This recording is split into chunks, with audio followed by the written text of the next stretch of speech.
नहमदुहु व नुसल्ली अला रसूलिल करीम अम्मा बादु फ़ाऊज़ु बिल्लाहि मिनश शैतानिर रजीम बिस्मिल्लाहिर रहमानिर रहीम। अस्सलामु अलैकुम व रहमतुल्लाहि व बरकातुहू। आजकल ये जुमला हर ख़ास व आम की ज़बान से सुना जाता है कि पाकिस्तान रहने के काबिल नहीं रहा। पाकिस्तान में है ही क्या, हमें कई दूसरे ममालिक को तरजीह देते हैं रहने के लिए। कभी आपने सोचा कि इस मुल्क को ऐसा किसने बनाया है? ईमानदारी से जवाब दीजिएगा, अपने दिल पर हाथ रख कर बताइए ज़रा।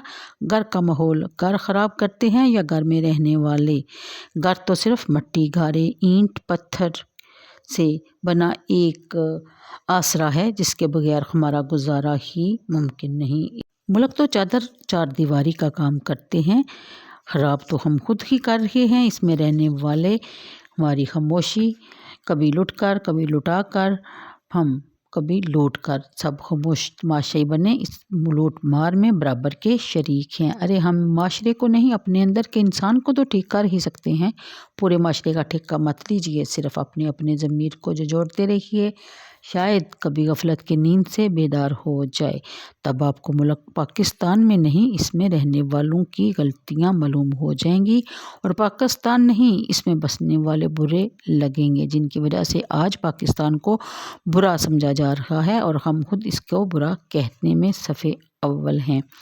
जब हम खुद अपना अपना ज़िम्मा लेंगे तो पाकिस्तान को नहीं कोसना पड़ेगा। अल्लाह करे जो मैं समझाना चाह रही हूँ वो किसी एक की समझ में आ जाए और वो दूसरों को समझाने में कामयाब हो सके। आमीन सुम्मा आमीन। तो बढ़ते हैं अपने मौजू की तरफ, जो कि सूरह ज़ुर्रियात की आयत नंबर 34 से हम शुरू करेंगे, जिसमें दास्ताने मूसा भी निशानी है जब हमने इन्हें भेजा फ़िरौन की तरफ एक रोशन दलील देकर। बस इसने रूगर्दानी की अपनी कुव्वत के बलबूते पर और कहने लगा ये शख्स जादूगर है, ये दीवाना है। तो हमने इसको इसके लश्कर समेत पकड़ा और इन्हें समंदर में फेंक दिया और काबिल मलामत बन गया। फिर किस्सा आद भी बयान किया गया ताकि हम लोग इससे इबरत हासिल कर सकें, जो कि हम कई बार हज़रत मूसा अलैहिस्सलाम और फ़िरौन का किस्सा पढ़ चुके हैं। बार बार इसमें याद दहानी कराई जा रही है। अब बताया जा रहा है कि ए अहले मक्का, जिस तरह तुम्हारे पास मेरा रसूल मुकर्रम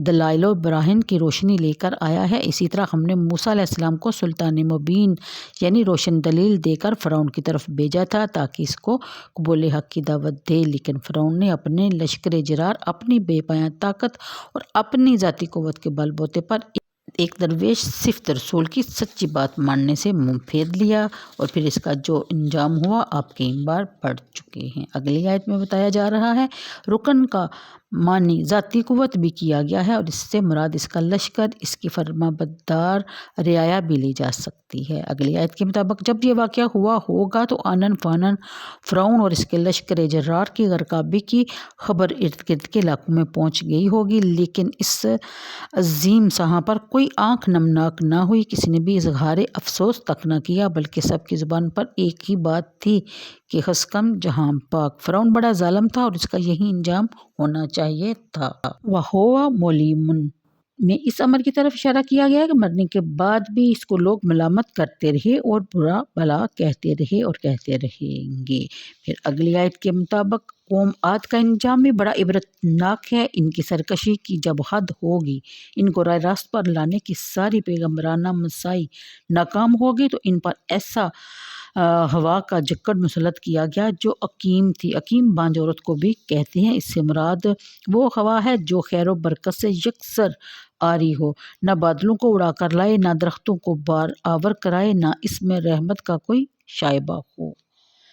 दूसरे मकामात पर तस्रीह की गई कि ये जक्कड़ 8 दिन और 7 रात तक मुसलसल चलता रहा। जो चीज़ भी इसकी जद में आई इसको रेजा रेजा करके रख दिया। फिर अगली आयत में कौम समूद ने जब नाफरमानी और सरकशी की इंतहा कर दी और इस ऊँटनी की कूंचें भी काट डाली जो बतौर मौजज़ा जाहिर की गई थी, तो इन्हें बताया गया कि तुम्हारी बर्बादी में सिर्फ 3 दिन की मोहलत रह गई है, जी भरकर दादे ऐश दे लो और मस्तियाँ कर लो। लेकिन इन्हें फिर भी होश ना आया। 3 रोज़ बाद एक ऐसी कड़कदार आवाज़ पैदा हुई कि मारे दहशत के इनके कलेजे तक फट गए और इनमें इतनी सकत भी ना रही कि वो बैठे हुए उठ सकें।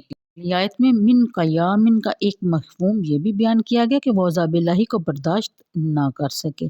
इसके दो मानी हैं। पहली सूरत में मानी ये होगा कि हमने इन पर अपना अज़ाब मुसल्लत किया, वो लोग जिन्हें अपनी ताकत पर बड़ा गुमान था, इनमें सकत ना रही कि वो हमसे इंतकाम ले सकें।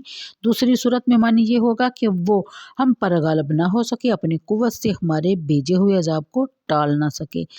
बहरहाल दोनों सूरतों में मतलब एक ही है। अगली आयत में नूह अलैहिस्सलाम की कौम की दास्तान भी बड़ी बसीरत अफरोज़ है। उन्होंने भी फिस्को फजूर को अपना शार बना लिया था, चनाचा पानी का तूफ़ान आया और इन्हें तिनकों की तरह बहाकर ले गया।